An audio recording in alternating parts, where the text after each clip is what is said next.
Easy people, back again, Melody Medic, this time doing drum and bass. So I think the easiest way to start is using the search to get a genre for drum and bass and then loading one of the drum and bass kits up.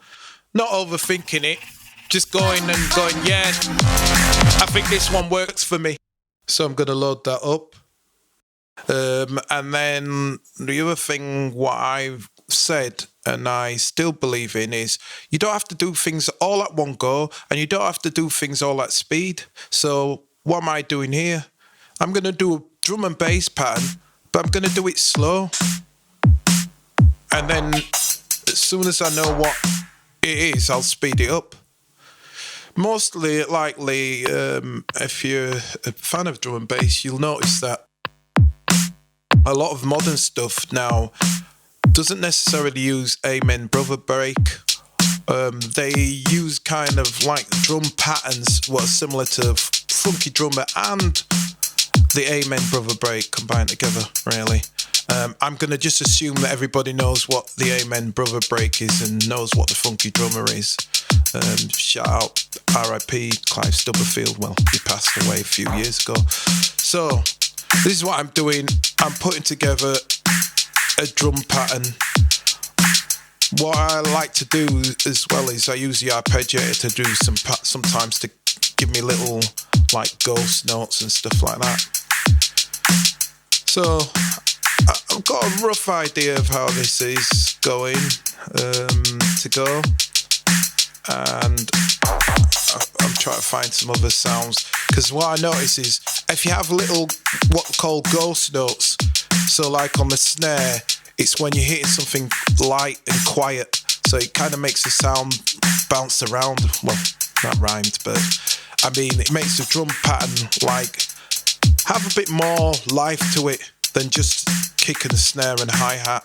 So all of these percussive parts I'm adding in, and I'm like, yeah, that's all right.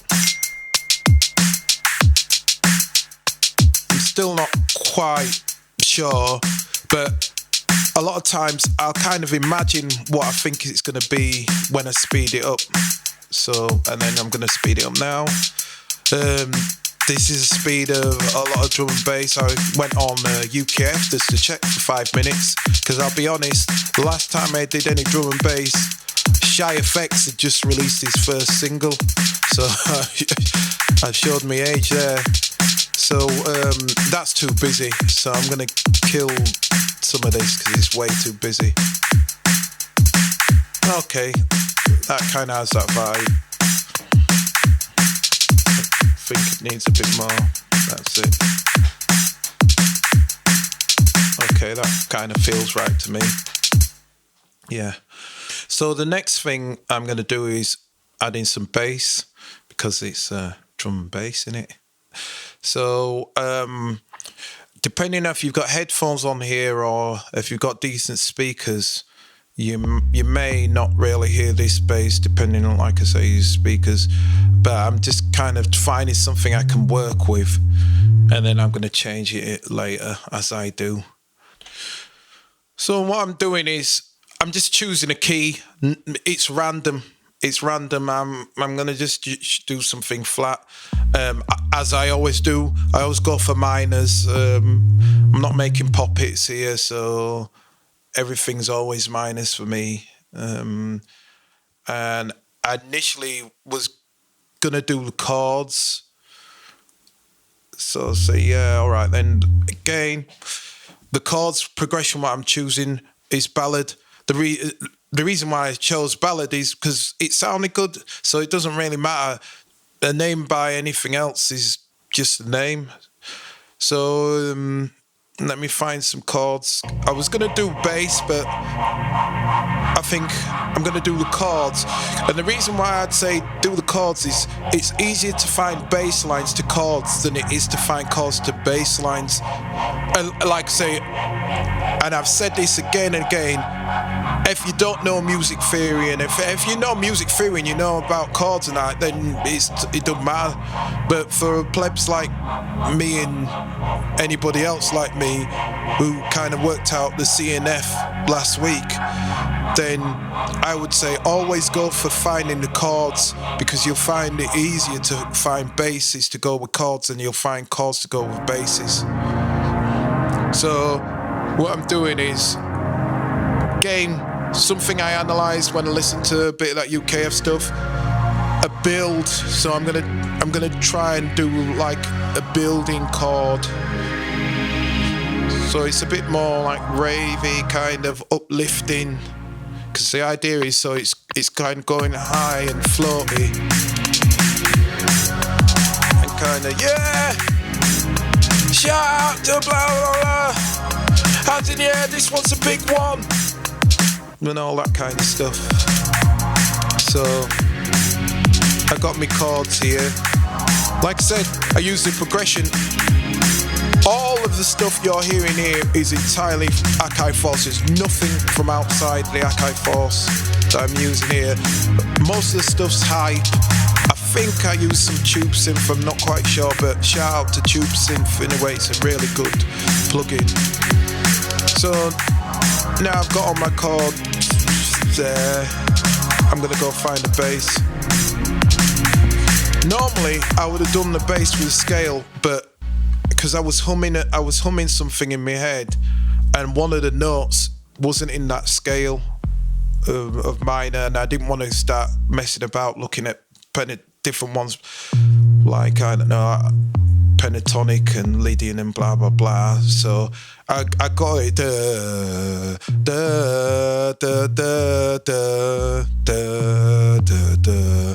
But that da is kind of, it's not in that scale of the natural minor. So that's me working it out.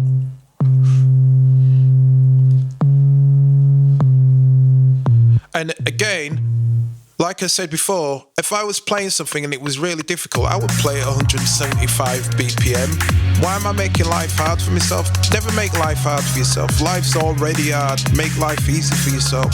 So what I would have done, if I could play it at speed, slow the track down, it doesn't matter.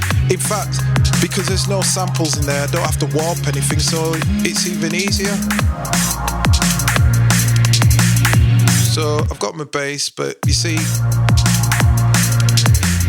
even on my headphones, I can kind of make it. I can't really make it out. And one thing I always like in tunes is I like stuff to cut through, like especially with kicks and snares and stuff like that, and basses. I always want them to cut through. The top parts are alright unless they're meant to be significant, but I always want the drums and the bass to cut through. If you listen to that kick, it's a fuddy kick, so I know that that's going through any type of speakers. It doesn't matter what type of speakers they are, I know that's punching through. So now I'm looking for the bass. I've seen I moved on this sub one, but it's so low, it's not even there. I can kind of notice it. So, and what I'm using is the transpose on the track, but I don't really want to do that because it becomes faffy if I want to use that bass line again. And as you know, if you've watched it in my videos, I like to conserve stuff, so whatever bass line I'm using, I'm gonna just really use for everything. So another thing you may notice, or what I want to point out, is even though this is quantized to 16ths, because this tune is so fast, the quantization starts slipping. So if you're ever doing any drum and bass, you want to change it to eighths, because look what's happened. The 16th isn't quite catching it. And what's interesting about that is MPC has fantastic quantization. It's usually tight. One of the best things I like about MPC software, hardware and whatever, is it already automatically deletes doubles. So you never have to worry about if you hit something, it'll get rid of the thing before. Where, like, when I'm in Cubase, it doesn't delete doubles, and then you go, what's that flanging sound? You have to go through them. So anyway, I digress. So this is the bass line I like. I've messed about with it, and now I've got the chords and everything, so that's building, yeah. And what I want to do is I want it to kind of stop and then kind of rise up, so it goes down,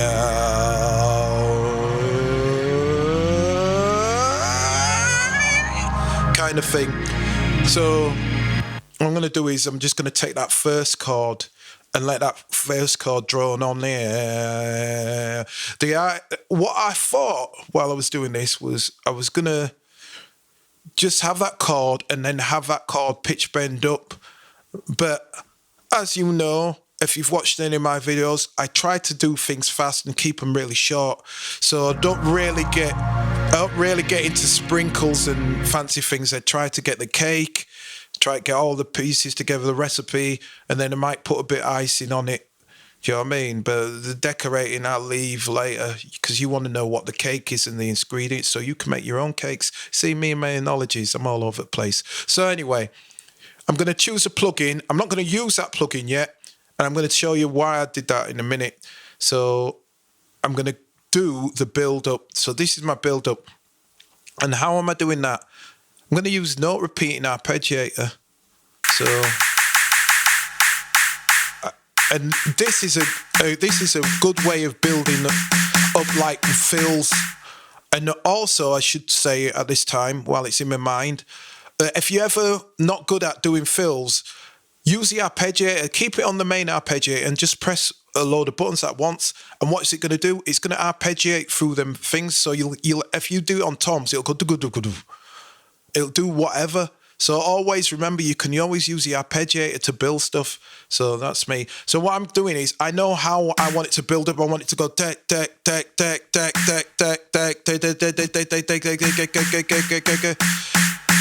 So I'm in clip, and I'm using clip now. So I'm using the actual clip to do that. So while I'm in clip, by just pressing clip and then TC for time control or whatever it is, I'm using that and the arpeggiator, and there I've just done a roll. What is time correction? That's it. Time control. It's time correction. So I've just got that build now.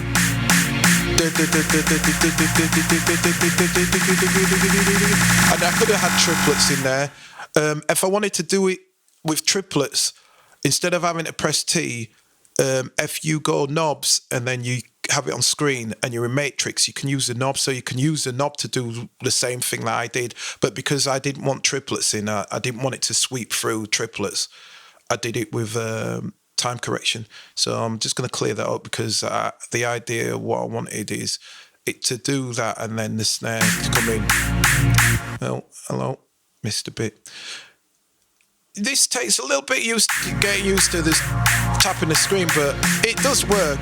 The other thing as well is I've kept my sticky thing on, so I think that kind of affects it. Me touching the screen, sometimes I have to touch them twice. So if you keep the sticky thing on, remember that's not sticky thing, but the protective cover plastic, what comes with it. Remember, that's why your screen might be a bit funny, because I keep it on everything that I always have. So the reason why I kept that plugin and why I made that plugin, and I'll go back to why I initially did it, is because, again, the hype has got a whole heap of effects. And what I discovered, I went down and said, oh, what are all these effects? And they've got risers and the whole lot, risers and drops. And here's what's better about these risers, and if I've got sample packs of risers, is I can fix this. I can put it into a key, so I can make it drop into a key. No. Where if I do that with a sample riser, if I change the key, what's going to happen? The speed's going to change. What I can do is I could add warp. But then, do you know what I mean? Why am I making life hard for myself? Use the hype. This has got loads. This is just one. I thought, nah, this isn't really right for that. That's probably a more dubsteppy one. But I just wanted this simple riser. So, yeah.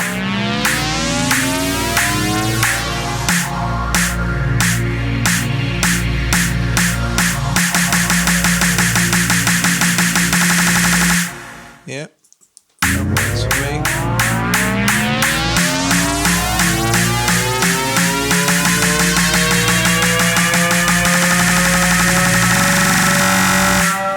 And like I said, I could have got sprinkles and put a little boom in there. So it's one note. I keep pressing it.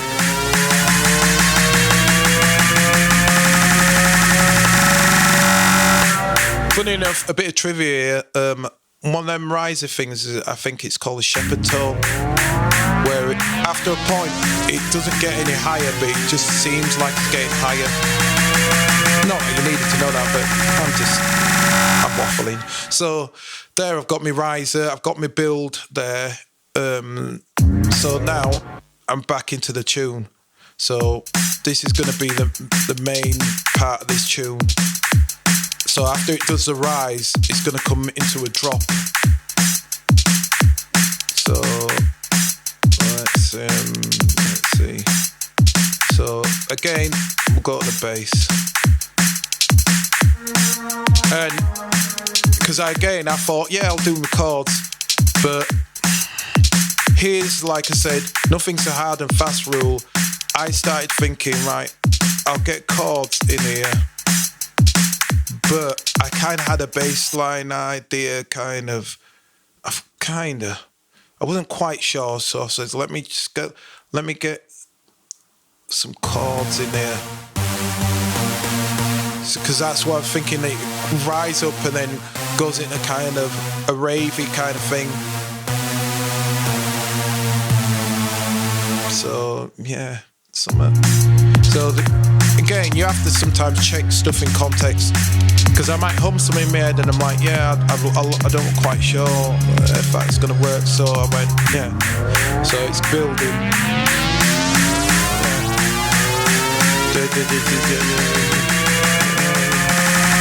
Drop the bass.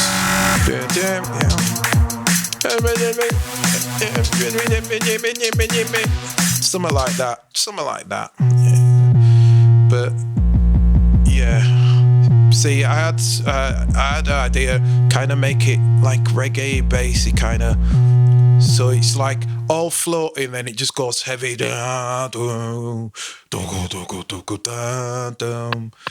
So let me try this.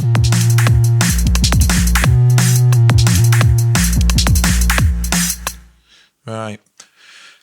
So, as I stipulated before, the timing, because I did it at full pace, it's not quite catching. And even though I played it, so I'm gonna mess with this. I'll use nudge to get it. But actually, I need to change the quantize, because I just remembered I switched quantize in there. So. Okay. So let's see. Okay, let's see this one. Sometimes, like I say, I always try to see if I can get something different, but I think maybe more constant might work. And then I'll do it. Tighten up that.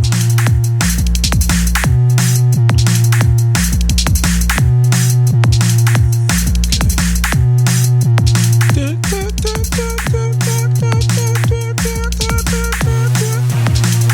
So I thought of building it up with that, and that might be something I'll do.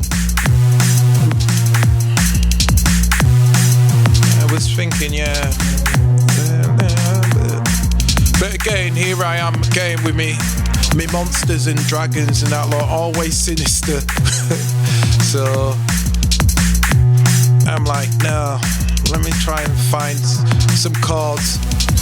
Obviously, I made life hard for myself now, because even though it's in B, I was doing some other notes about the place.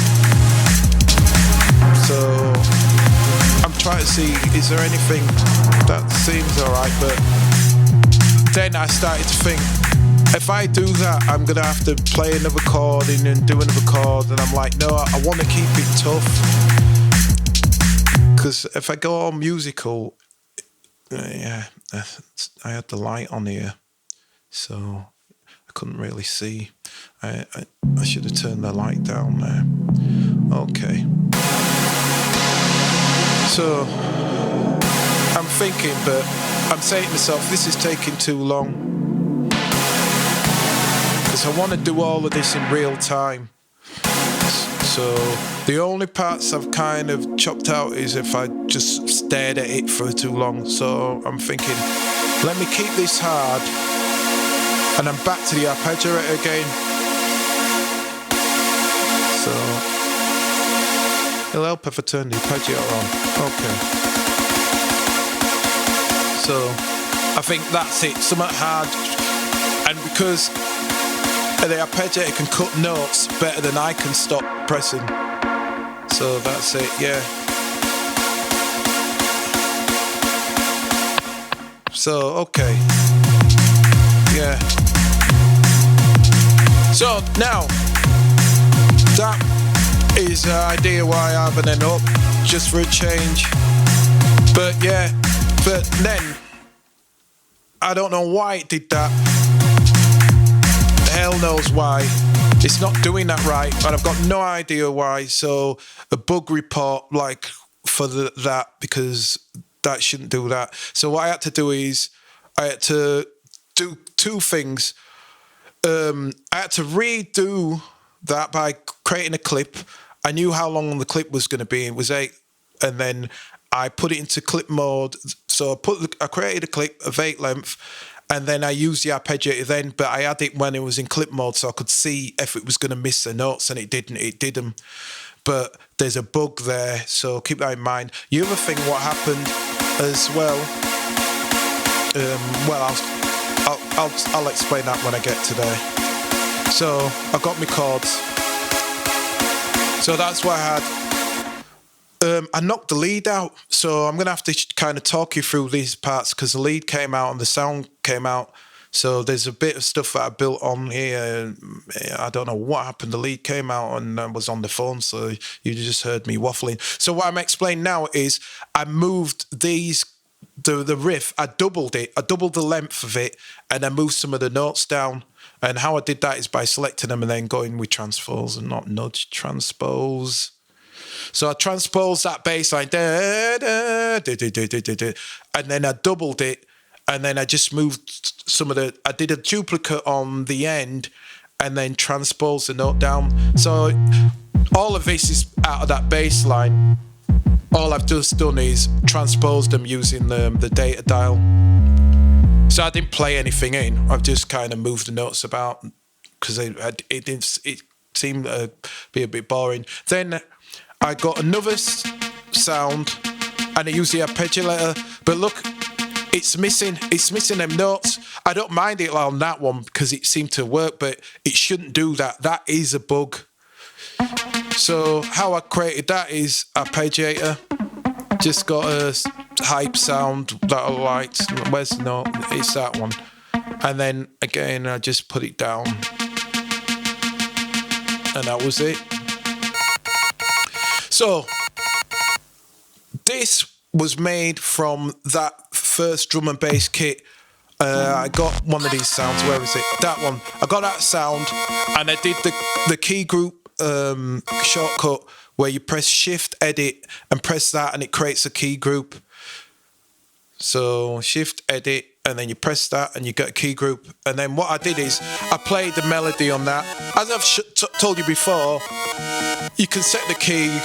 So I set the key, I played it, and all that was fine. And then what I wanted to do is I wanted to pitch bend the key group, but you can't do it on the Akai Force. You can't do it. It doesn't do it. So I thought what I'll do is I'll use the knobs, and I'll create a knob and turn a knob doing it that way. But it didn't work. It worked, but what it didn't do is it didn't automate. The automation didn't read it, and I was on track, and for some reason it didn't read. I went there and I put it to there, and then all I have to do is move that knob and record the automation. It didn't work. I don't know why it didn't work. That worked, but it didn't record the automation. So that is another bug. which I'm going to report. I don't know why it didn't work.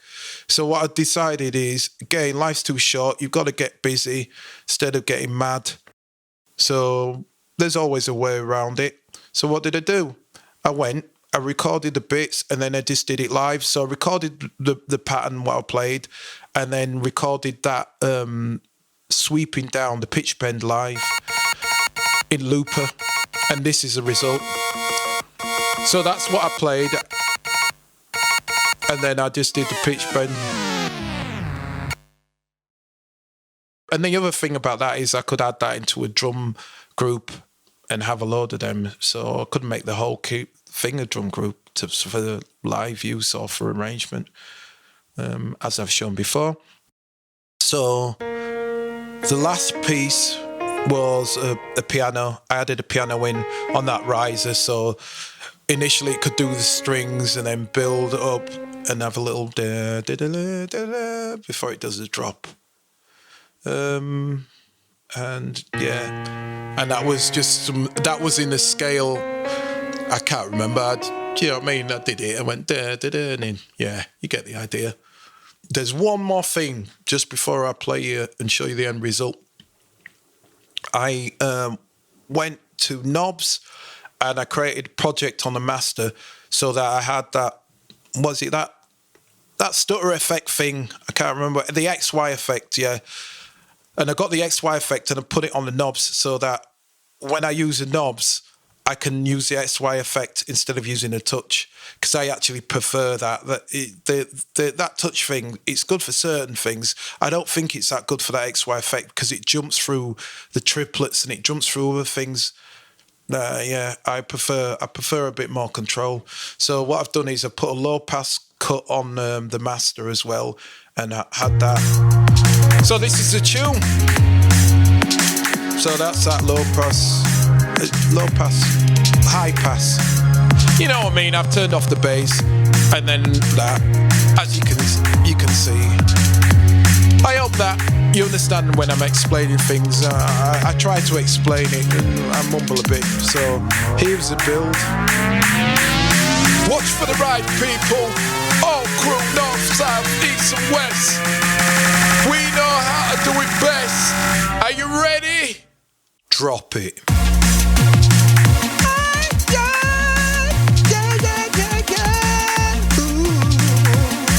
Something like that. You know how these tunes go.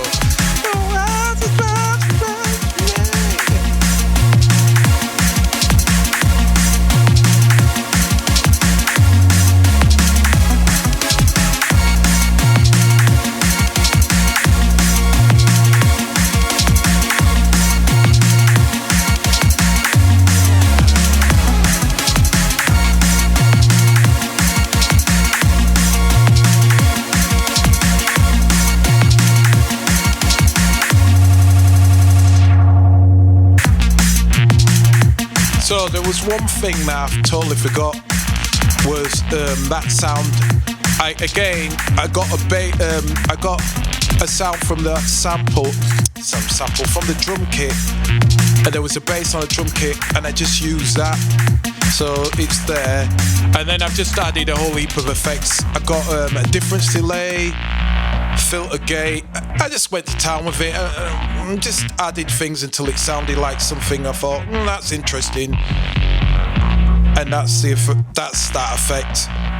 But all of that was from the little bass note I got out of that drum and bass kit. That one.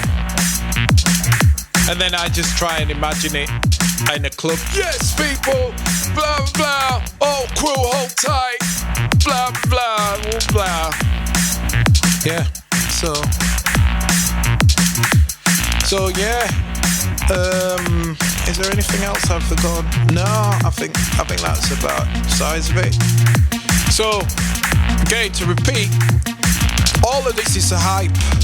So, like I've said before, you can do any kind of style of music, definitely any dance music, any style of dance music here. What I always like to try and do is I try and mess with genres which are normally not dancey, but I don't know. I think I'm just keeping to what I'm doing now. Yeah.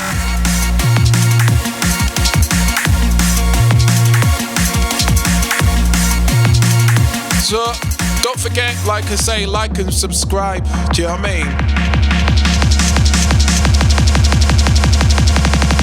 Go! And, thanks for watching. I repeat again, like and subscribe. I hope this has been helpful as always. And I'll catch you again on the next one. And with that very sentiment, peace!